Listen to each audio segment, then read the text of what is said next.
pues obviamente no vamos a ver una razón fundamental por la cual es importante que despertemos hacia la libertad. Cuando despertamos hacia la libertad, empezamos a valorar la libertad, empezamos a tomar conciencia. Si nosotros nacemos, digamos, en una caverna, en una cueva, y nuestro ciclo vital va a pasar dentro de esa cueva, entonces podríamos nosotros pensar que somos libres si no se nos advierte de que hay un ambiente diferente, de que hay un aire diferente, de que hay un espacio diferente. Y eso es lo que hace el conocimiento. El conocimiento es el recurso más importante. El recurso más importante es el conocimiento. Si no hay conocimiento, no hay despertar. Si no hay conocimiento, no hay razón. Si no hay conocimiento, creemos nosotros de que estamos bien. El conocimiento es el que viene y arma el zaperoco y el que agita todo y entonces nos pone en consecuencia, ¿no? Y nos deja en una proyección, de ya que sabemos qué somos, quiénes somos y de qué adolecemos. Entonces lo importante es entender el valor de la libertad, o sea, la base es la libertad. Y podemos hablar de entrada de una nación que es quizá la primera empresa que se hace en el mundo y ocurre de una manera significativa porque es un grupo de personas que cansados de la corrupción, cansados de la misma religión, cansados de la misma estructura política y sobre todo la monarquía, deciden largarse de Inglaterra una parte y la otra de Holanda. Esta gente tiene una base informativa. Esa base informativa es la que dice en sus corazones debe haber algo mejor. Debe haber un territorio donde podamos hacer cosas, donde podamos crear cosas. Debe haber algo más. Entonces, por ahí en el siglo XVII, estos 102 personas deciden embarcarse a eso que se llama la incertidumbre. Ellos deciden montarse en una barca y cruzar el océano, buscando un nuevo rumbo, buscando un nuevo horizonte, buscando una nueva oportunidad, buscando dónde poder ser libres, buscando dónde poder ser felices, ¿no? A este grupo, ¿no? A este equipo se le denominó los peregrinos. Los peregrinos tienen obviamente una base ideológica, una base religiosa, porque hace parte del protestantismo, ¿no? Que estaban dispersos una vez termina el reinado Enrique VIII. O sea, tengamos en cuenta que Enrique VIII funda la iglesia anglicana. Una vez rompe con Roma, con la iglesia católica, entonces se instituye la iglesia anglicana. A partir de allí empieza a haber prosperidad, ¿no? Para los campesinos, para los labriegos ingleses. Obviamente, Enrique pues murió, y pues como ustedes saben que rey muerto, rey puesto, ¿no? Y es en el reinado de Jacobo, donde las cosas empiezan a ponerse un poco pesadas, y obviamente ellos deciden migrar, deciden largarse, una parte de Inglaterra, otra parte de Holanda.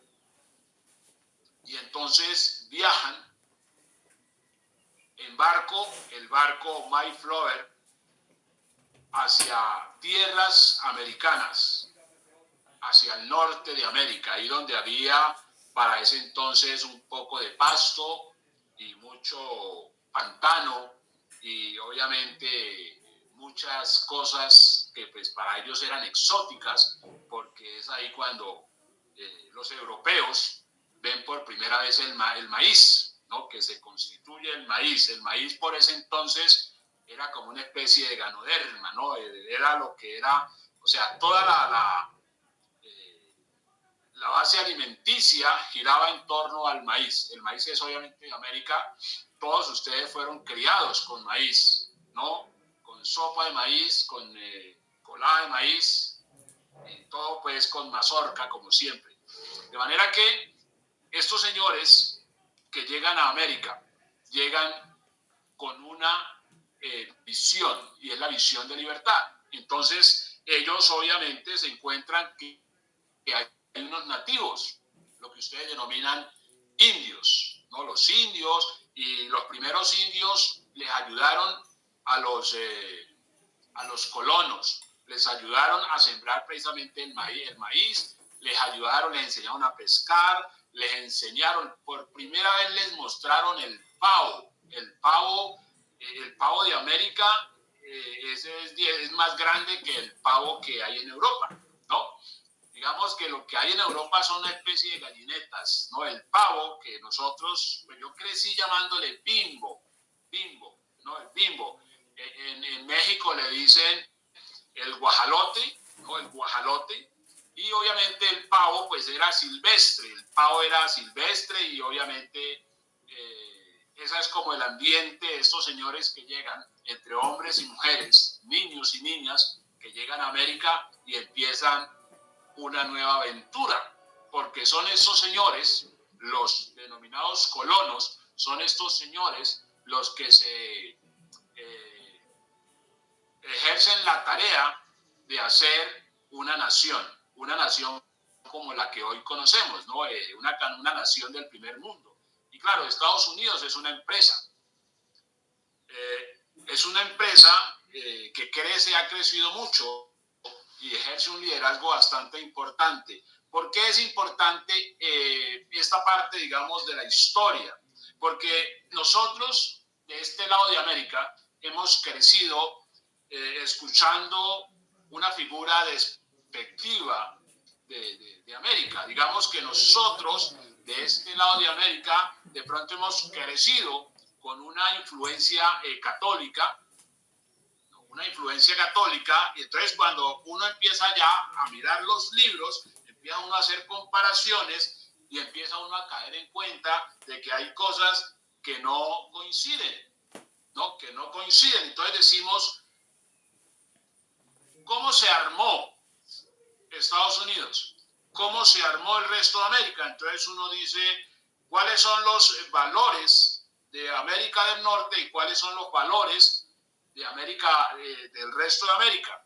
Entonces decimos, cómo eso nos potencia, cómo eso nos faculta, cómo eso nos deja en esa perspectiva de libertad. Entonces decimos, hay cosas que no concuerdan.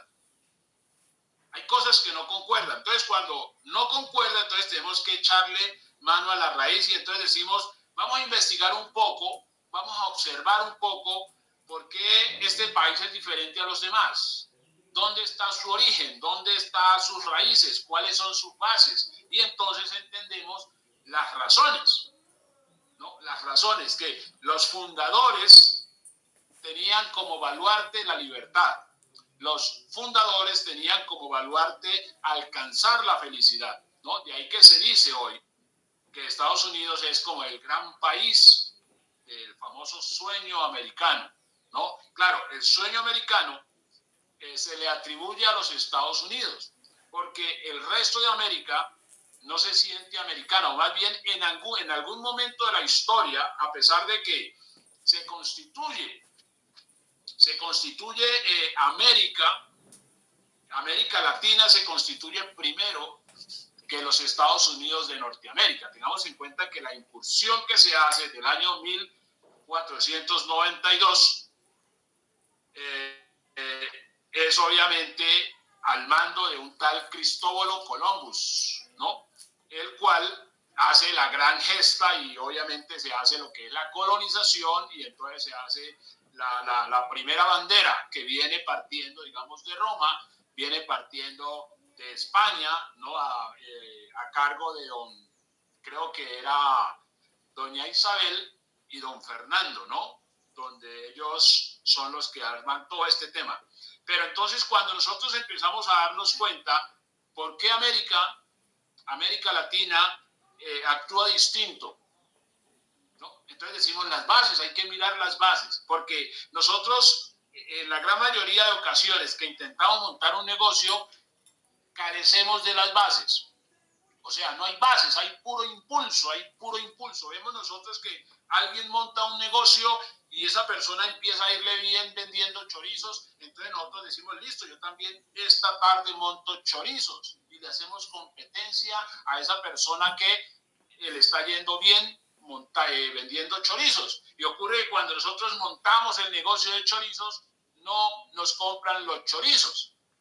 Pero nosotros no nos preguntamos por qué. Lo único que pensamos es coger a esa señora, a ese señor exitoso vendiendo chorizos y empezar a echarle sal por las mañanas y empezar a rogar para que le vaya mal, ¿no? Porque decimos, no, es que ese señor que vende chorizo, el negocio tiene que ser mío porque yo tengo más calidad, yo tengo mayor, qué sé yo, cualquier cosa. Es decir, ese señor no puede tener ese negocio tiene que ser mío.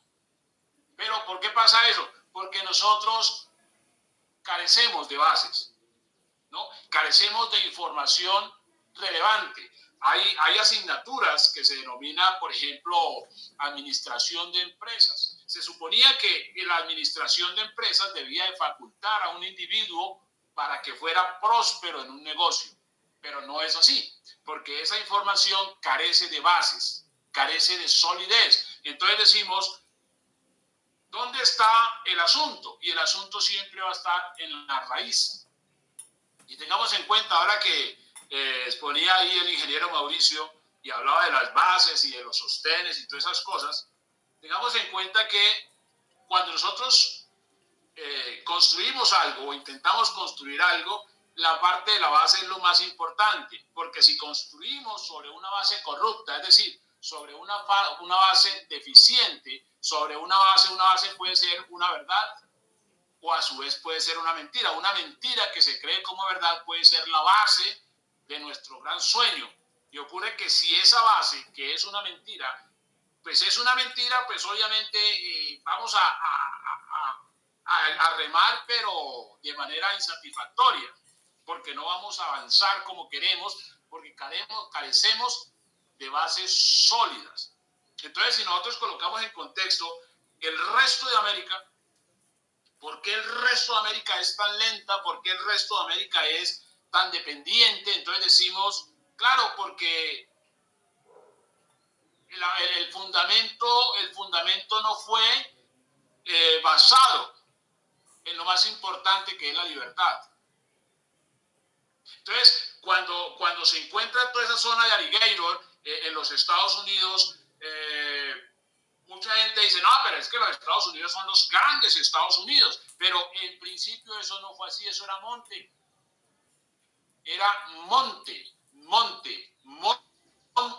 y unos churcales horribles. Cuando uno escucha la palabra Chicago, ¿no? La gran zona de Chicago, Chicago significa cloaca, o sea, letrina, ¿no? Pero todo eso fue cambiado, todo eso fue transformado por la visión de estos peregrinos, de estos primeros hombres que son empresarios. Es decir, ahí está el emprendimiento, cuando se busca hacer algo diferente, algo nuevo, cuando se busca transformar, ¿no? Y la importancia de entender esto es lo que nos lleva a nosotros a hacer que las cosas pasen. A ver eso que aparentemente es difícil, a ver eso que aparentemente ya no tiene sentido, y de pronto el impulso, ¿no? Del corazón, de la visión, de la fuerza, dice, no, aquí está todo por hacer, aquí podemos transformar todo eso, podemos cambiar todo eso que es trágico, porque de eso es que se trata. Entonces, nos damos cuenta que hay cosas supremamente importantes dentro de una base empresarial y cualquier objetivo que tenga que ver con algo trascendental, con algo importante, es el conocimiento. O sea, el conocimiento es algo que la mayoría de personas pasan por alto porque consideran que no es, pero démonos cuenta que es por falta de conocimiento que nos malogramos en la vida, es por falta de conocimiento que hacemos cosas sin sentido, hacemos cosas que no tienen razón de ser, porque actuamos como pequeños animalitos, como individuos inconscientes, y creyendo que estamos haciendo algo, creyendo que estamos avanzando en algo, y no estamos haciendo absolutamente nada. ¿Por qué? Porque carecemos o se carece de conocimiento, y eso es algo que es supremamente grave, ¿no? Una vez se entiende. Entonces, la diferencia de lo que hacen los peregrinos con relación a los nativos, porque tengamos en cuenta de que en América había personas y antes de la llegada de los peregrinos al norte de América ya había muchas personas que habían llegado de Italia, de la misma España, de varios, de la misma Holanda, ¿verdad? Pero de todas las personas que llegaron antes no tenían visión. Y como no tenían visión, tampoco tenían ambición. Ambición. La palabra ambición, que a veces para muchos suena pesada, la palabra ambición es una visión más grande. Es una visión más grande. De ahí que surge el concepto de que hay que pensar en grande. Para ser grandes hay que pensar en grande. Así de momento no veamos sino solo Arigueiro, es decir, solo monte. Entonces decimos, empezamos pensando en grande, y cuando pensamos en grande, entonces alcanzamos cosas grandes, que eso es lo importante de todo este asunto en lo que corresponde a construir, ¿no? A generar legado. Entonces, el equipo que se mueve hacia el norte de América, que más adelante va a llamarse los Estados Unidos, entonces tiene unos fundamentos, ¿no? Ellos buscan dos cosas que son claves: espacio donde nadie les moleste y donde ellos puedan profesar, porque los peregrinos tienen una estructura de creencia, ¿no? Basado en la iglesia anglicana. Entonces ellos querían hablar del Redentor de manera libre y sin ningún tipo de objeciones. Ellos querían hacer una interpretación. De ahí que cuando ellos ven América, ellos toman la palabra, y ahí es donde viene el conocimiento, toman la palabra como cierta y la ponen por obra, y entonces empiezan a hacer que prospere el lugar donde están. Y empiezan a ensancharse a todos los cuatro vientos, ¿no? De ahí que el famoso mito de las fronteras, o eso que llama expansionismo, tiene que ver ahí, en los Estados Unidos de América. ¿Por qué es importante expandirse? ¿Por qué es importante ensancharse? Porque eso hace parte, eso es como el mejor ejercicio del termómetro para darnos cuenta de que estamos avanzando, de que estamos creciendo. O sea, hay que expandirse. Eso tiene que ver, o sea, digamos, la razón de América es la expansión de mar a mar. De mar a mar. Entonces, vemos que, claro, ahí hay una visión emprendedora, ¿no?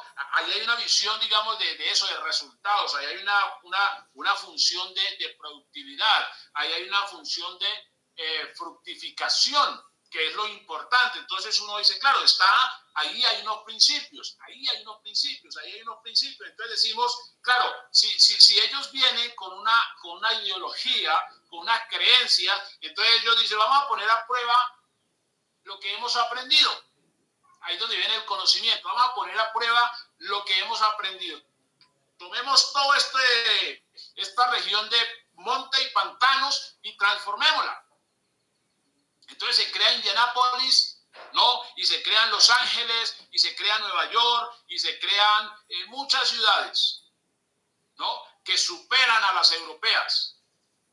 Entonces ya está funcionando, o sea, está funcionando. Poner la acción por obra está funcionando. Y hoy vemos lo grande que es esa nación, ¿no? Donde muchos anhelan ir a ver a Mickey Mouse y a otras cosas por allá. De manera que eso tiene que ver con unos señores y unas señoras que dijeron vamos a hacer algo grande. Vamos a hacer algo grande y generemos legado. Entonces, ahí vemos nosotros cómo en los Estados Unidos es una empresa-nación.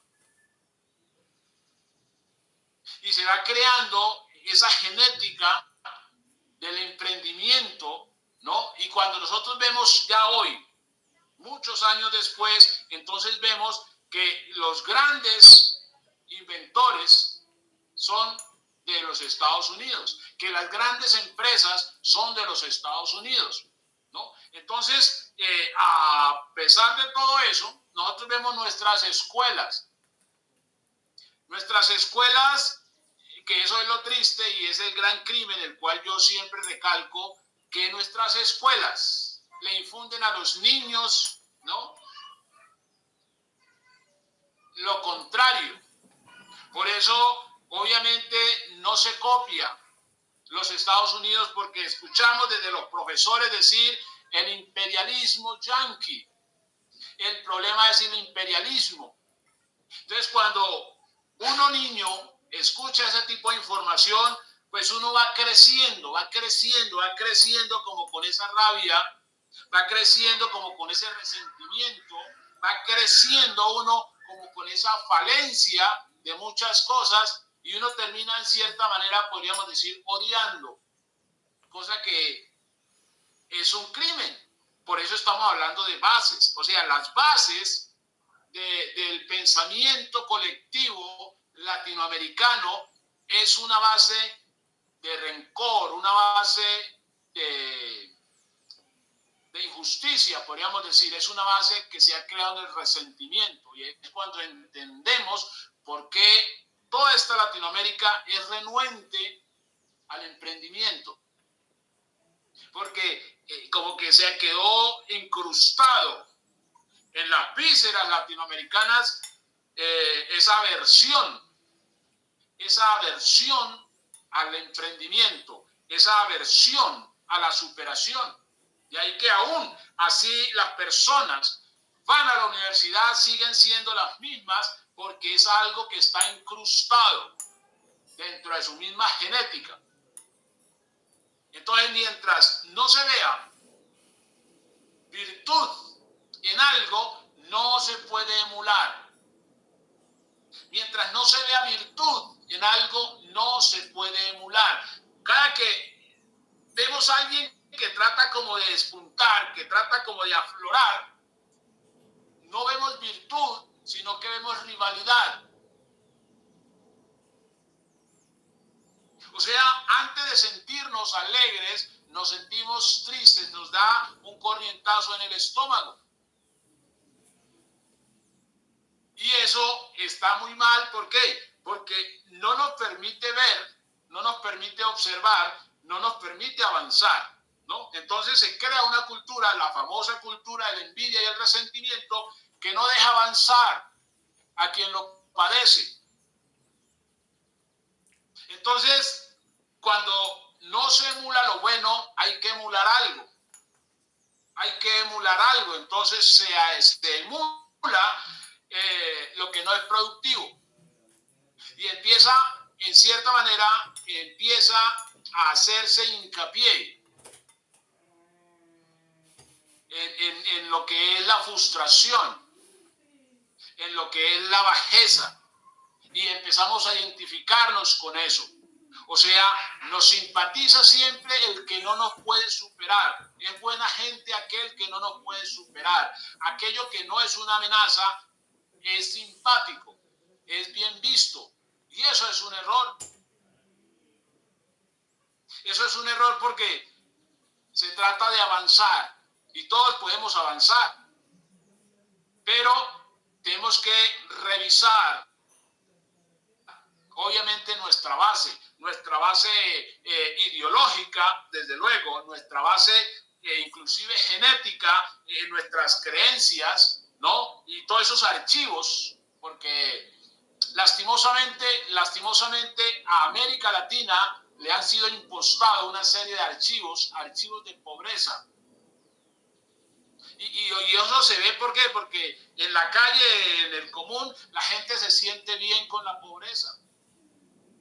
Y la gran masa a veces requiere o aprende o asimila con historias, ¿no? Las historietas, son las historietas para poder comunicar. Pero cuando eso pasa, también tenemos que darnos cuenta la base fundamental, el objetivo fundamental, porque la historia de los Estados Unidos de América es diferente a la historia de Latinoamérica. Lo que quiere decir que uno dice, bueno, ¿cuál de las dos es mejor? O sea, dentro de la resultante operativa, entonces uno dice, claro, tenemos que ensancharnos. Tenemos que ensancharnos, o sea, tenemos que avanzar, tenemos que crecer, tenemos que multiplicarnos, ¿no? Esa es como la señal empresarial. O sea, eso que se llama la medida empresarial tiene que ser siempre el avance, o sea, el avance. Entonces decimos, si nosotros miramos los estados financieros, porque las empresas obviamente se miden por los estados financieros, es un principio fundamental, entonces decimos, debe haber un crecimiento constante. Entonces decimos, bueno, entonces, ¿por qué estoy creciendo? Es por el ejercicio de una acción, porque cuando hay conocimiento, obviamente hay información. A veces una persona no habla porque no tiene información. Y obviamente no le podemos pedir peras al olmo. Entonces decimos, carezco de información. Entonces digo, claro, lo primero que hay que hacer es informarnos. Siempre lo que tenemos que hacer es informarnos. Entonces, lo hemos dicho en ocasiones de manera reiterativa, que uno de los problemas, de los grandes problemas, o los escollos latinoamericanos, es la pereza. Cuando hablamos de pereza, estamos hablando de una pereza exquisita, una pereza que se llama, técnicamente se llama abulia, ¿no? La pereza emocional, eso de ese desánimo que le genera a una masa a no pensar, a no indagar, a no cuestionar, a no preguntarse. Entonces uno dice, claro, yo necesito leer, porque si yo leo, tengo información. Entonces, si yo leo, entonces me doy cuenta que hay otras variables. Si yo leo, el leer, ojo con esto, el leer me permite a mí cambiar la circunstancia. El leer me permite a mí cambiar la circunstancia. Es decir, si nosotros nacimos o crecimos en Latinoamérica, entonces decimos, bueno, la vertiente de Latinoamérica es católica. Entonces decimos, bueno, y la vertiente de los Estados Unidos es protestante. Entonces yo digo, allá parece que brilla más el sol. ¿A qué obedece eso? Entonces uno dice, claro, yo puedo cambiar la circunstancia. Es decir, yo nací pobre, ¿no? Yo nací pobre, entonces cualquiera va a pensar de mi círculo inmediato, va a decir que eso es normal. Entonces yo digo, no, pues sí, finalmente todos somos pobres. Pero uno de momento dice, venga, y si yo cambio la circunstancia, o sea, me salgo del molde, entonces yo tengo que preguntarme cuáles son las bases. O sea, si yo quiero salirme del molde, tengo que sí o sí darme cuenta cuáles son las bases, es decir, cuáles son los fundamentos, cuáles son los principios. Entonces, si yo quiero salirme de la caja, debo hacer cosas totalmente diferentes a lo que hace la gente común. Eso se llama cambiar la circunstancia. Por eso lo hemos dicho siempre, que no hay por qué quejarse, no hay por qué lamentarse, porque en la más precaria de las condiciones que se encuentre un ser humano, ese es el mejor momento